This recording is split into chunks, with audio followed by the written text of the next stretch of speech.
episode of Deep Dives, we are going to cover prosperity gospels. It is a connection with the grifts from the right, I think is what I'm going to call this series. Right-leaning grifters? I don't know. We'll figure it out as we go. But today we're focusing on prosperity gospels and 3 ways in which they like to con people out of their hard-earned money. So let's start with giving some examples of who prosperity gospel preachers are. They're your Joel Osteens, your Jim Bakkers, your Kenneth Copelands, your basically anyone you would catch on Trinity Broadcasting Network or the 700 Club. Pat Robertson, I'm talking to you, dude. All right, so they're nothing more than grifters. Half of them I'm not even sure believe in what they preach. They take advantage of they take advantage of some of the poorest people in our country. They run off of fear, and they're absolutely terrible, and they are literally nothing more than grifters. Okay, so let's start with fear. How they use fear to grift money out of people. Okay, so they like to use Revelations and the more terrifying parts of the Bible to scare their parishioners into thinking that the world is constantly coming to an end. And pastors like that have been around for forever. I mean, there were pastors saying the world was coming to an end pretty much as far back as we have writings. Christian writings, they were always waiting for Jesus to return and saying that he would be back any minute now, yet he's still not here. But they use that to scam and grift people out of money. Like Jim Bakker and his little food buckets. He likes to pretend like the world is just collapsing, that we're in the end days and you need to prepare and get your family prepared for when we inevitably have Revelation. I'd like to point out one thing first with that. With Revelation, the way y'all believe Revelation in the evangelical community, y'all aren't going to be here. Y'all are going to be raptured up to your nice little heavenly whatever, and you're not going to be here. So why do you need food buckets that cost an exorbitant amount of money? You don't. But Jim Bakker sells them and says that it's the only place you can get them and that are trusted, and then you can, I shit you not, use them as a toilet. You can eat out of them, but once you clean the contents out, they make a great toilet. He actually said that because he's going off of that prepper mindset, that fear and that prepper mindset. He then sells things like vitamins, all sorts of weird stuff that is supposed to help you get through that. And you're paying, like, you could literally buy these things considerably cheaper anywhere else but off of Jim Bakker's website. And he's gotten in trouble for scamming people. He used the fear of COVID to sell the silver nitrate concoction that, how should I put this, didn't work, and he got in trouble for. Because, scamming elderly people that are afraid of COVID is a great idea.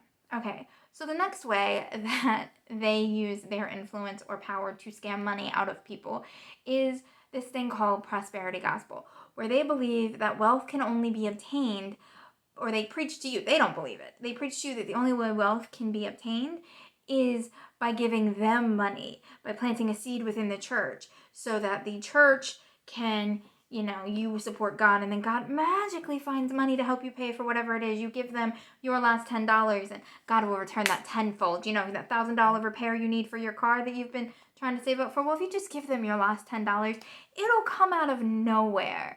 So now you don't have the $10, and you're not going to have your car repaired either, because it's not true.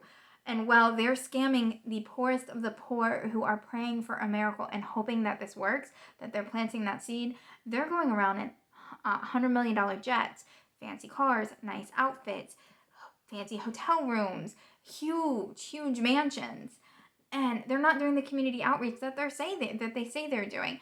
Just look at Joel Osteen for an example. Joel Osteen has a mega $1 million church. And when it was needed for other things, he never opens up his doors. When there was flooding all around Houston, he did nothing to help the community. Nothing. He shut down his doors and did nothing. Because it's not about helping. They also use the tax-exempt status that they get from the church and the prosperity gospel to sell you things on books on how to better yourself and how to gain wealth, which is a secondary scam off of the first scam. And then rounding back on to the fear part, they then use politics like Donald Trump and things like that, where they preach what they're not allowed to technically do if they want to keep their tax-exempt status. They preach from the pulpit, and they say things like, Trump was supposed to be here. God told me that Trump was supposed to be elected. God told me that Trump will be elected. There's no way Trump can't do this. And they use your faith to hype up a man who then turns around and makes laws that help them. And it is a giant circle and a giant grift that millions of Americans fall into every year. And it is horribly disappointing. And it's sad. I mean, I don't know any other way to put it. It's sad. They are grifting millions of dollars a year from some of the most vulnerable populations through fear, politics, and just outright scams. We need better laws in place to stop this.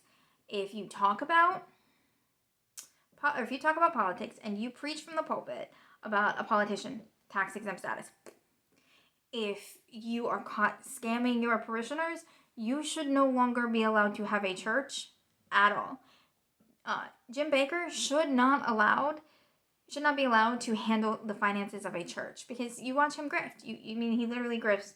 He uses his faith to grift. He should lose that right. He should absolutely lose that right and his tax-exempt status.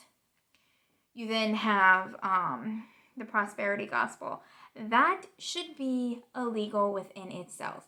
You should not be allowed to tell people that they give you their last dollar and they'll magically become rich. That's a scam, and they only get away with it because they're a church. We should absolutely make that illegal in this country in any way, shape, or form. I know there are some laws, but there needs to be more, and there needs to be more regulation on the way that they do that, because they particularly target the elderly and the scared. And it is incredibly frustrating to watch it. It is incredibly frustrating when you have family members that buy into it. It's incredibly frustrating when you can't get the people that you love out of it. But I mean, what are you gonna do? All right, guys, I will see you in the next episode when we talk about the Alex Jones, the Candace Owens, the Tucker Carlsons, and the conspiracy theory pushers on the right that use that to make money. And I will see y'all later.